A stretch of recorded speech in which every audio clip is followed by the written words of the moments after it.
Hello family, welcome back to Revu's kitchen. ಇವತ್ತಿನ special recipe ನಾನು basmati rice ಬಳಸಿ ಕೊಂಗುನಾಡು ಸ್ಪೆಷಲ್ ವೈಟ್ ಬಿರಿಯಾನಿ ಮಾಡ್ತಾ ಇದ್ದೀನಿ. ತುಂಬ ಸುಲಭವಾಗಿ ಮಾಡ್ಕೋಬೋದು. ನೀವು ಇದನ್ನು ಚಿಕನ್ ಆರ್ ಮಟನ್ ಯಾವುದ್ರಲ್ಲಿ ಕೂಡ ಮಾಡ್ಕೋಬೋದು. ತುಂಬ ಸುಲಭವಾಗಿ ಮಾಡ್ಕೊಳ್ಳೋ ಅಂತಹ ರೆಸಿಪಿ ಇದು. ಬನ್ನಿ ಇದನ್ನು ಸಿಂಪಲ್ಲಾಗಿ ಈಸಿಯಾಗಿ ಮಾಡೋದು ಹೇಗೆ ಅಂತ ನೋಡ್ಕೊಂಡು ಬರೋಣ. ಅದಕ್ಕೂ ಮುಂಚೆ ನೀವಿನ್ನೂ ನನ್ನ ಚಾನಲ್ನ ಸಬ್ಸ್ಕ್ರೈಬ್ ಮಾಡ್ಕೊಂಡಿಲ್ಲ ಅಂದರೆ ಪ್ಲೀಸ್ ನನ್ನ ಚಾನಲ್ನ ಸಬ್ಸ್ಕ್ರೈಬ್ ಮಾಡ್ಕೊಳ್ಳಿ ಹಾಗೂ ಬೆಲ್ ಐಕನ್ನ ಕ್ಲಿಕ್ ಮಾಡಿ. ನೋಡಿ, ಇದಕ್ಕೆ ಬೇಕಾಗಿರೋ ಸಾಮಗ್ರಿಗಳು: ಮೊದಲಿಗೆ ಬಾಸುಮತಿ ರೈಸ್ ತೊಗೊಂಡಿದ್ದೀನಿ, ಅರ್ಧ kg ಆಗುವಷ್ಟು ಬಾಸುಮತಿ ರೈಸ್ ತೊಗೊಂಡಿದ್ದೀನಿ. ಅದಕ್ಕೆ 3/4 kg ಆಗುವಷ್ಟು ಚಿಕನ್ ತೊಗೊಂಡಿದ್ದೀನಿ. ಅದಕ್ಕೆ ನೋಡಿ 3ರಿಂದ 4 ದೊಡ್ಡದಾಗಿರುವಂತಹ ಈರುಳ್ಳಿನ ಕಟ್ ಮಾಡಿ ಉದ್ದುದ್ದ ಇಟ್ಕೊಂಡಿದ್ದೀನಿ. ಅದಕ್ಕೆ ಒಂದು ಸ್ವಲ್ಪ ಮೆಣಸಿನ್ಕಾಯಿ ಬೇಕಾಗುತ್ತೆ. ನಾವು ವೈಟಾಗಿ ಮಾಡಿರೋದ ಕಾರಣ ಮೆಣಸಿನ್ಕಾಯಿ ಖಾರ ಇದರಲ್ಲಿ. ಮತ್ತು ಪುದೀನ ತೊಗೊಂಡಿದ್ದೀನಿ. ನೋಡಿ, ಶುಂಠಿ ಬೆಳ್ಳುಳ್ಳಿ ಪೇಸ್ಟ್ ತೊಗೊಂಡಿದ್ದೀನಿ. ಕೊತ್ತಂಬರಿ ಸೊಪ್ಪು, ಒಂದು ದೊಡ್ಡದಾಗಿರೋದು ಒಂದು ಟೊಮೆಟೊ ತೊಗೊಂಡಿದ್ದೀನಿ. ಹಾಗೂ ಮತ್ತು ದೊಡ್ಡದಾಗಿರೋದು ಒಂದು ಈರುಳ್ಳಿನ ಈ ರೀತಿ ರಫಾಗಿ ಚಾಪ್ ಮಾಡಿ ಇಟ್ಕೊಂಡಿದ್ದೀನಿ. ಸ್ವಲ್ಪ ತುಪ್ಪ ಬೇಕಾಗುತ್ತೆ. ನೋಡಿ, ಗರಂ ಮಸಾಲ ಪೌಡರ್ ಬೇಕಾಗುತ್ತೆ ಸ್ವಲ್ಪ. ಇದು ನೋಡಿ, ನಾನು ಅರ್ಧ kg ರೈಸ್ಗೆ 1/4 ಲೀಟ್ರ್ ಆಗುವಷ್ಟು ಮೊಸರು ತೊಗೊಂಡಿದ್ದೀನಿ. ಗಟ್ಟಿ ಮೊಸರು ತೊಗೋಬೇಕು. ರುಚಿಗೆ ತಕ್ಕಷ್ಟು ಉಪ್ಪು. ನೋಡಿ, ಇಲ್ಲಿ ನಾನು ಓನ್ ಸ್ಪೈಸಸ್ ತೊಗೊಂಡಿದ್ದೀನಿ. ಇದರ ಸ್ಕ್ರೀನ್ಶಾಟ್ ಮಾಡ್ಕೊಳ್ಳಿ ನಿಮಗೆ ಡೌಟ್ ಆದರೆ. ಚಕ್ಕೆ, ಲವಂಗ, ಏಲಕ್ಕಿ, ಮೊಗ್ಗು ಹಾಗೂ ಜಾಪತ್ರೆ, ಕಲ್ಲುವ್ವ ಹಾಗೂ ಸೋಂಪು ಇಷ್ಟು ತಗೊಂಡಿದ್ದೀನಿ. ಇದು ಸ್ವಲ್ಪ ಜಾಸ್ತಿ ತಗೋಬೇಕಾಗುತ್ತೆ. ನೋಡಿ, ನಾನು ಇಷ್ಟು ತಗೊಂಡಿದ್ದೀನಿ. ಅರ್ಧ kg ರೈಸ್ಗೆ ಇಷ್ಟು ತಗೋಬೇಕಾಗುತ್ತೆ. ಈ ಟೈಮಲ್ಲಿ ನೀವು ಅಕ್ಕಿ ಕೂಡ ನೆನೆಸ್ಕೋಬೇಕಾಗುತ್ತೆ. ನಾವಿದಕ್ಕೆ ಪ್ರೊಸೀಜರ್ ಸ್ಟಾರ್ಟ್ ಮಾಡೋಣ. ಈ ಕೊಂಗುನಾಡು ಸ್ಟೈಲ್ ಬಿರಿಯಾನಿ ಮಾಡೋದಕ್ಕೆ ಒಂದು ಚಿಕ್ಕ ಮಸಾಲೆ ರೆಡಿ ಮಾಡ್ಕೋಬೇಕಾಗುತ್ತೆ. ಅದಕ್ಕೆ ನೋಡಿ, ಒಂದು ಸಣ್ಣ ಜಾರ್ ತಗೊಂಡು ಅದಕ್ಕೆ ಒಂದು ಈರುಳ್ಳಿ ರಫಾಗಿ ಕಟ್ ಮಾಡ್ಕೊಂಡಿರೋದು ಹಾಕಿ ಅದಕ್ಕೆ ಒಂದು 3-4 ಹಸಿಮೆಣಸಿನ್ಕಾಯಿ ಹಾಕ್ಕೋಬೇಕಾಗುತ್ತೆ. ಅದಕ್ಕೆ ನೋಡಿ, ನಾವೇನು ಸ್ಪೈಸಸ್ ತಗೊಂಡಿದ್ವಲ್ಲ ಗರಂ ಮಸಾಲ, ಅದನ್ನೆಲ್ಲ ಅರ್ಧರ್ಧ ಹಾಕ್ಕೋಬೇಕಾಗತ್ತೆ. ಚಕ್ಕೆ, ಲವಂಗ, ಎಲ್ಲ ಸ್ಪೈಸಸ್ಸು ಎಲ್ಲನೂ ಕೂಡ ಅರ್ಧರ್ಧ ಹಾಕ್ಕೋಬೇಕು. ನಾವು ಸೋಂಪು ತಗೊಂಡಿರೋದು ಕೂಡ ಹಾಕ್ಕೋಬೇಕಾಗುತ್ತೆ. ನೋಡಿ, ಕಲ್ಲುವ್ವ ಹಾಕ್ತಾಯಿದ್ದೀನಿ. ಎಲ್ಲನೂ ಕೂಡ ನಾವು ತಗೊಂಡಿರೋದ್ರಲ್ಲಿ ಎಲ್ಲ ಅರ್ಧರ್ಧ ಹಾಕ್ಕೋಬೇಕು. ಇವಾಗ ಇದನ್ನು ಅವಶ್ಯಕತೆಗೆ ತಕ್ಕಷ್ಟು ನೀರು ಹಾಕಿ ಇದನ್ನು ನುಣ್ಣಗೆ ರುಬ್ಕೋಬೇಕು. ನೋಡಿ, ಈ ರೀತಿ ನುಣ್ಣಗೆ ರುಬ್ಕೋಬೇಕು. ಕೊಂಗುನಾಡು ಸ್ಪೆಷಲ್ ಬಿರಿಯಾನಿಗೆ ಇದು ಒಳ್ಳೆ ಫ್ಲೇವರ್ ಕೊಡುವಂತಹ ಪೇಸ್ಟ್ ಇದು. ನೋಡಿ, ಮೊದಲನೇದಾಗಿ ನಾವು ಯಾವ ಪಾತ್ರೆಯಲ್ಲಿ ಬಿರಿಯಾನಿ ಮಾಡ್ತೀವೋ ಆ ಪಾತ್ರೆನ ಸ್ಟವ್ ಮೇಲೆ ಇಟ್ಕೊಂಡು ಅದಕ್ಕೆ ದೊಡ್ಡ ಸ್ಪೂನ್ ಆಗೋಷ್ಟು ಒಂದು 4 ಸ್ಪೂನಷ್ಟು ಎಣ್ಣೆ ಹಾಕಬೇಕು. ತುಪ್ಪನೂ ಕೂಡ ದೊಡ್ಡ ಸ್ಪೂನಲ್ಲಿ 2 ಸ್ಪೂನ್ ಆಗುವಷ್ಟು ತುಪ್ಪ ಹಾಕ್ಕೊಂಡಿದ್ದೀನಿ. ನೋಡಿ, ಇದು ಸ್ವಲ್ಪ ಬಿಸಿ ಆದಮೇಲೆ ನಾನಿಲ್ಲಿ ಮಿಕ್ಕಿರುವಂತಹ ಸ್ಪೈಸಸ್ ಎಲ್ಲನೂ ಹಾಕ್ತಾಯಿದ್ದೀನಿ. ಲೋ ಫ್ಲೇಮ್ ಮಾಡ್ಕೊಳ್ಳಿ, ಸ್ವಲ್ಪ ಸಿಡಿಯುತ್ತೆ. ಸ್ವಲ್ಪ ಈ ರೀತಿ ಫ್ರೈ ಆದಮೇಲೆ ನಾವು ಈರುಳ್ಳಿ ಹಾಕ್ಕೋಬೇಕಾಗತ್ತೆ. ಈರುಳ್ಳಿ ತುಂಬ ಕಲರ್ ಚೇಂಜ್ ಆಗಬೇಕು ಅನ್ನೋದೇನಿಲ್ಲ. ಸ್ವಲ್ಪ ಹಸಿ ಫ್ಲೇವರ್ ಹೋಗೋವರೆಗೂ ನಾವಿಲ್ಲಿ ಫ್ರೈ ಮಾಡಿಕೊಂಡ್ರೆ ಸಾಕಾಗುತ್ತೆ. ನೋಡಿ, ಇಷ್ಟಾದರೆ ಸಾಕು. ಇವಾಗ ನಾನಿಲ್ಲಿ ಶುಂಠಿ ಬೆಳ್ಳುಳ್ಳಿ ಪೇಸ್ಟ್ ಸೇರಿಸ್ತಾ ಇದ್ದೀನಿ. ಇದು ಕೂಡ ದೊಡ್ಡ ಸ್ಪೂನಲ್ಲಿ 2 ಸ್ಪೂನ್ ಆಗುವಷ್ಟು ನಾನಿಲ್ಲಿ ಸೇರಿಸ್ಕೊತಾ ಇದ್ದೀನಿ. ಈ ಕೊಂಗುನಾಡು ಬಿರಿಯಾನಿ ತುಂಬಾ ಫ್ಲೇವರ್ಫುಲ್ಲಾಗಿರುತ್ತೆ, ತುಂಬಾ ಸ್ಪೈಸಿಯಾಗಿರುತ್ತೆ. ನೀವು ತುಂಬ ಸ್ಪೈಸಿ ಮತ್ತು ಫ್ಲೇವರ್ಫುಲ್ಲಿಯಾಗಿ ಇಷ್ಟಪಟ್ಟರೆ ಇದನ್ನು ನೀವು ಒಂದು ಸಲ ಮನೇಲಿ ಟ್ರೈ ಮಾಡಿ. ತುಂಬಾ ಚೆನ್ನಾಗಿರುತ್ತೆ ಇದರ ಟೇಸ್ಟ್. ನೋಡಿ, ಇದು ಶುಂಠಿ ಬೆಳ್ಳುಳ್ಳಿ ಪೇಸ್ಟ್ ಹಸಿ ಫ್ಲೇವರ್ ಹೋಗೋವರೆಗೂ ನಾವಿಲ್ಲಿ ಫ್ರೈ ಮಾಡ್ಕೋಬೇಕಾಗುತ್ತೆ. ಆದಷ್ಟು ಮೀಡಿಯಮ್ ಫ್ಲೇಮಲ್ಲಿ ಮಾಡ್ಕೊಳ್ಳಿ. ನಮಗಿಲ್ಲಿ ಕಲರ್ ಚೇಂಜ್ ಆಗಬಾರ್ದು. ನಾವು ವೈಟ್ ಬಿರಿಯಾನಿ ಮಾಡ್ತಾ ಇರೋ ಕಾರಣ ಕಲರ್ ಚೇಂಜ್ ಆಗಬಾರ್ದು.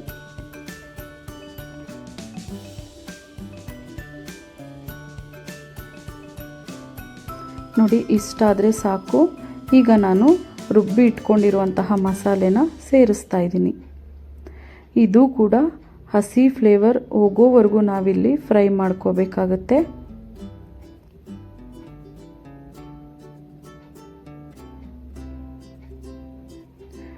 ಈ ಬಿರಿಯಾನಿ ತುಂಬ ಫಾಸ್ಟಾಗಿ ಕೂಡ ಆಗುತ್ತೆ, ತುಂಬ ಈಸಿಯಾಗೂ ಕೂಡ ಮಾಡ್ಕೋಬೋದು.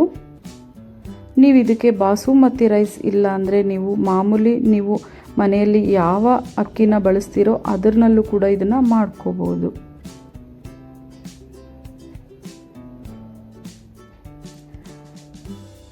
ನೋಡಿ ನಾನಿಲ್ಲಿ 3ರಿಂದ 4 ಹಸಿಮೆಣಸಿನ್ಕಾಯಿನ ಸೀಳಿ ಸೇರಿಸಿದ್ದೀನಿ.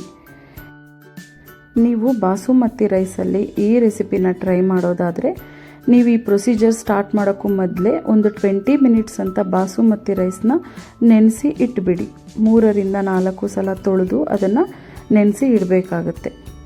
ನೋಡಿ ಇವಾಗ ನಾನು 1 ಟೊಮೆಟೊ ಹಾಕಿದ್ದೀನಿ. ಟೊಮೆಟೊ ನೀವು ಸ್ಕಿಪ್ ಕೂಡ ಮಾಡ್ಕೋಬೋದು, ಬೇಕಿದ್ರೆ ಹಾಕ್ಕೋಬೋದು. ನಾನಿಲ್ಲಿ 1 ಟೊಮೆಟೊ ಹಾಕಿದ್ದೀನಿ.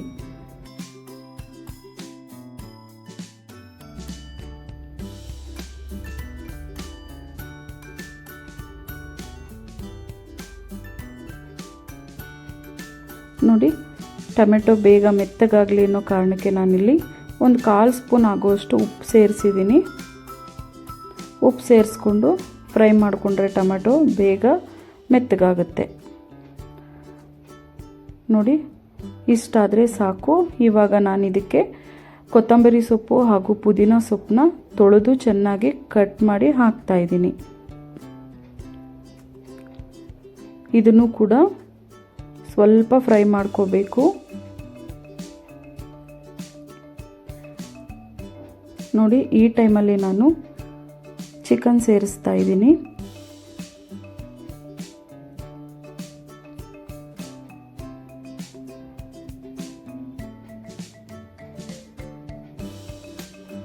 ನಾನಿಲ್ಲಿ 3/4 kg ಚಿಕನ್ ಸೇರಿಸ್ಕೊತಾ ಇದ್ದೀನಿ. ಇದನ್ನು ಇವಾಗ ನೀಟಾಗಿ ಇದನ್ನು ಫ್ರೈ ಮಾಡ್ಕೋಬೇಕು. ನಾವೇನು ಮಸಾಲೆ ಹಾಕಿದ್ದೀವಲ್ಲ ಅದರಲ್ಲೇ ಇದನ್ನು ಫ್ರೈ ಮಾಡ್ಕೋಬೇಕಾಗತ್ತೆ ಮೊದಲಿಗೆ.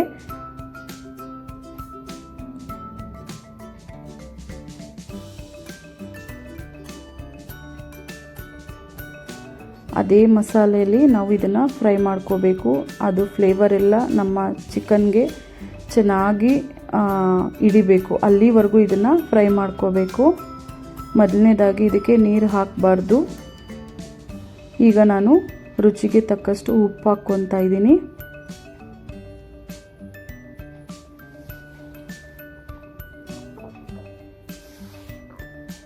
ಉಪ್ಪು ಹಾಕಿ ಕೂಡ ಇದನ್ನು ಚೆನ್ನಾಗಿ ಫ್ರೈ ಮಾಡ್ಕೋಬೇಕು.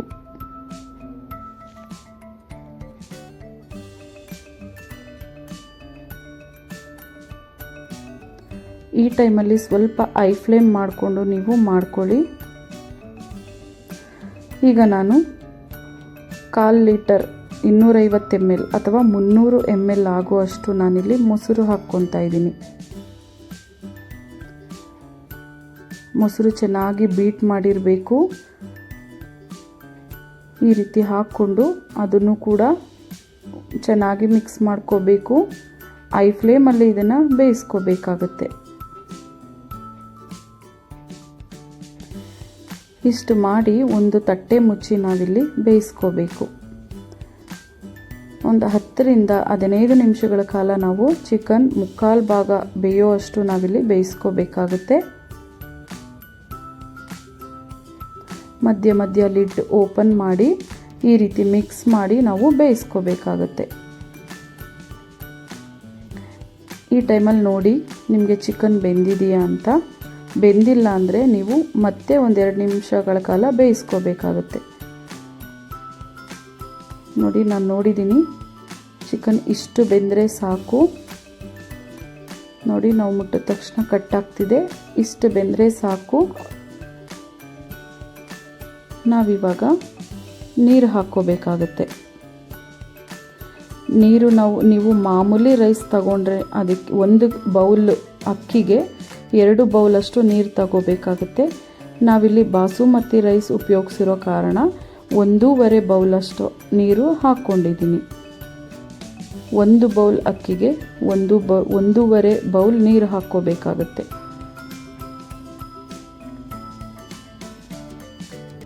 ನೋಡಿ ಇಷ್ಟಾದರೆ ಸಾಕು.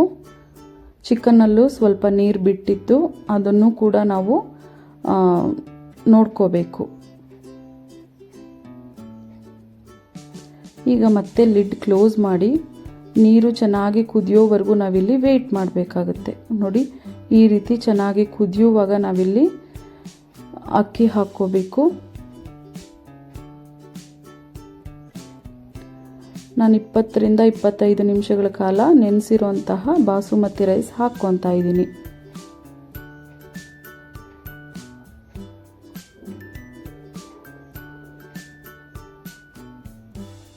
ಈಗ ಇದನ್ನು ನಿಧಾನವಾಗಿ ಮಿಕ್ಸ್ ಮಾಡಬೇಕು. ಬಾಸುಮತಿ ರೈಸ್ ನಾವು ಫಾಸ್ಟಾಗಿ ಅಥವಾ ತುಂಬ ಪ್ರೆಷರ್ ಹಾಕಿ ನಾವು ಮಿಕ್ಸ್ ಮಾಡಿದ್ರೆ ಅದು ಕಟ್ಟಾಗುತ್ತೆ. ಆವಾಗ ನಮಗೆ ಬಿರಿಯಾನಿ ಚೆನ್ನಾಗಿ ಬರಲ್ಲ, ಬಾಸುಮತಿ ಅಂತ ಅನಿಸಲ್ಲ. ಅದಕ್ಕೋಸ್ಕರ ನಿಧಾನವಾಗಿ ಜೆಂಟಲಾಗಿ ಮಿಕ್ಸ್ ಮಾಡ್ಕೋಬೇಕು. ಈಗ ಇದಕ್ಕೆ ನಾನು ನೋಡಿ ಈ ಟೈಮಲ್ಲಿ ಗರಂ ಮಸಾಲ ಸೇರಿಸ್ತಾ ಇದ್ದೀನಿ. 1 ಸ್ಪೂನ್ ಆಗೋಷ್ಟು ನಾನಿಲ್ಲಿ ಗರಂ ಮಸಾಲ ಸೇರಿಸ್ಕೊತೀನಿ. ನಾನು ಆಗಲೇ ಹೇಳಿದಾಗೆ ಈ ಕೊಂಗುನಾಡು ಸ್ಪೆಷಲ್ ಬಿರಿಯಾನಿಗೆ ತುಂಬ ಸ್ಪೈಸಿಯಾಗಿರುತ್ತೆ, ಫ್ಲೇವರ್ಫುಲ್ಲಾಗಿರುತ್ತೆ. ಸೊ ನೀವು ಈ ಟೈಮಲ್ಲಿ ಗರಂ ಮಸಾಲ ಹಾಕ್ಕೊಂಡ್ರೆ ಇನ್ನೂ ಫ್ಲೇವರ್ ಆಗಿ ಚೆನ್ನಾಗಿರುತ್ತೆ. ಇದನ್ನು ಪೂರ್ತಿ ಈ ರೀತಿ ನೀಟಾಗಿ ಮಿಕ್ಸ್ ಮಾಡಿ ಮತ್ತೆ ಲಿಡ್ ಕ್ಲೋಸ್ ಮಾಡಿ ಬೇಯಿಸ್ಕೋಬೇಕು. ನೋಡಿ ಒಂದು 5 ನಿಮಿಷಗಳ ಆದಮೇಲೆ ನಾನು ಇದನ್ನು ಓಪನ್ ಮಾಡ್ತಾ ಇದ್ದೀನಿ. ಇದನ್ನು ಇವಾಗ ಮತ್ತೆ ಜೆಂಟಲಾಗಿ ನಿಧಾನವಾಗಿ ನಾವು ಮಿಕ್ಸ್ ಮಾಡ್ಕೋಬೇಕು. ಈ ರೀತಿ ನಿಧಾನವಾಗಿ ಮಿಕ್ಸ್ ಮಾಡ್ಕೋಬೇಕು.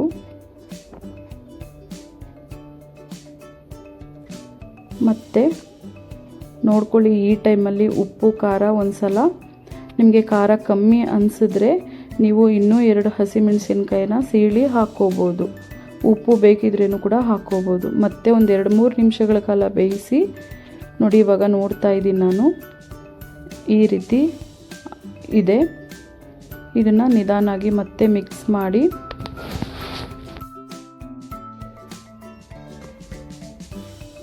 ಈ ರೀತಿ ಮಿಕ್ಸ್ ಮಾಡಿಕೊಂಡು ನಾವು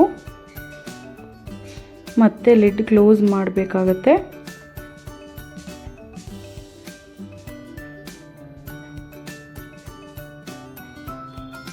ಲೋ ಫ್ಲೇಮ್ ಮಾಡಿ, ತುಂಬ ಲೋ ಫ್ಲೇಮ್ ಮಾಡಿ ನಾವು ಲಿಡ್ ಕ್ಲೋಸ್ ಮಾಡಿ ಇದಕ್ಕೆ ತೂಕವಾಗಿರೋದೇನಾದರೂ ಇಡಬೇಕಾಗುತ್ತೆ. ಮತ್ತೆ ನಾನು ಒಂದು 10 ಮಿನಿಟ್ಸ್ ಬಿಟ್ಟು ನಾನು ಓಪನ್ ಮಾಡ್ತಾ ಇದ್ದೀನಿ. ನೋಡಿ ಎಷ್ಟು ಉದುರಾಗಿ ಪರ್ಫೆಕ್ಟಾಗಿ ಬಂದಿದೆ ನಮ್ಮ ಕೊಂಗನಾಡು ಸ್ಪೆಷಲ್ ವೈಟ್ ಬಿರಿಯಾನಿ. ತುಂಬಾ ಫ್ಲೇವರ್ಫುಲ್ಲಾಗಿ ತುಂಬಾ ಈಸಿಯಾಗಿ ಮಾಡುವಂತಹ ಬಿರಿಯಾನಿ ಇದು. ನೀವು ಒಂದ್ಸಲ ನಿಮ್ಮ ಮನೇಲಿ ಟ್ರೈ ಮಾಡಿ. ತುಂಬಾ ಚೆನ್ನಾಗಿತ್ತು. ಆ ಬಾಸುಮತಿ ಹಾಕಿರೋದಕ್ಕೂ ಅದಕ್ಕೂ ತುಂಬಾ ಟೇಸ್ಟ್ ಆಗಿತ್ತು. ತುಂಬ ಈಸಿಯಾಗೂ ಇತ್ತು ಅಲ್ವಾ? ನೋಡಿ ಈ ರೀತಿ ಬಂದಿದೆ. ಈ ಕಲರ್ ನೋಡಿದ್ರೇ ನಮಗೆ ತುಂಬ ಖುಷಿ ಆಗುತ್ತೆ ತಿನ್ನಬೇಕು ಅಂತ. ಬಟ್ ಫ್ಲೇವರ್ಫುಲ್ಲಾಗಿದೆ. ಏನಪ್ಪ ವೈಟ್ ಆಗಿದೆ, ಸಪ್ಪೆ ಸಪ್ಪೆ ಆಗಿದೆ ಅಂತ ಅಂದ್ಕೋಬೇಡಿ. ಚೆನ್ನಾಗಿದೆ, ತುಂಬ ಫ್ಲೇವರ್ಫುಲ್ಲಾಗಿರುತ್ತೆ ಇದು ಬಿರಿಯಾನಿ. ಇದೇ ರೀತಿ ನಾನು ಸರ್ವ್ ಮಾಡಿದ್ದೀನಿ. ಇದೇ ರೀತಿ ಹೆಲ್ದಿ, ಟೇಸ್ಟಿ ಮತ್ತು ಈಸಿಯಾದ ರೆಸಿಪಿಗಳಿಗೆ ರೇವೂಸ್ ಕಿಚನ್ ಯೂಟ್ಯೂಬ್ ಚಾನಲ್ ಸಬ್ಸ್ಕ್ರೈಬ್ ಮಾಡ್ಕೊಂಡು ನೋಡಿ. ನಿಮ್ಮ ಸ್ನೇಹಿತರಿಗೆ, ನಿಮ್ಮ ಫ್ಯಾಮಿಲಿ ಮೆಂಬರ್ಸ್ಗೆ ನನ್ನ ರೆಸಿಪಿ ವಿಡಿಯೋಗಳನ್ನ ಶೇರ್ ಮಾಡಿ. ಅವರು ಕೂಡ ಈ ಟೇಸ್ಟ್ನ ಮಾಡಿಕೊಂಡು ಟೇಸ್ಟ್ ಮಾಡಲಿ. ಸ್ನೇಹಿತರೆ, ಪೂರ್ತಿ ವಿಡಿಯೋ ನೋಡಿದ್ದಕ್ಕೆ ಧನ್ಯವಾದಗಳು. Thank you for watching.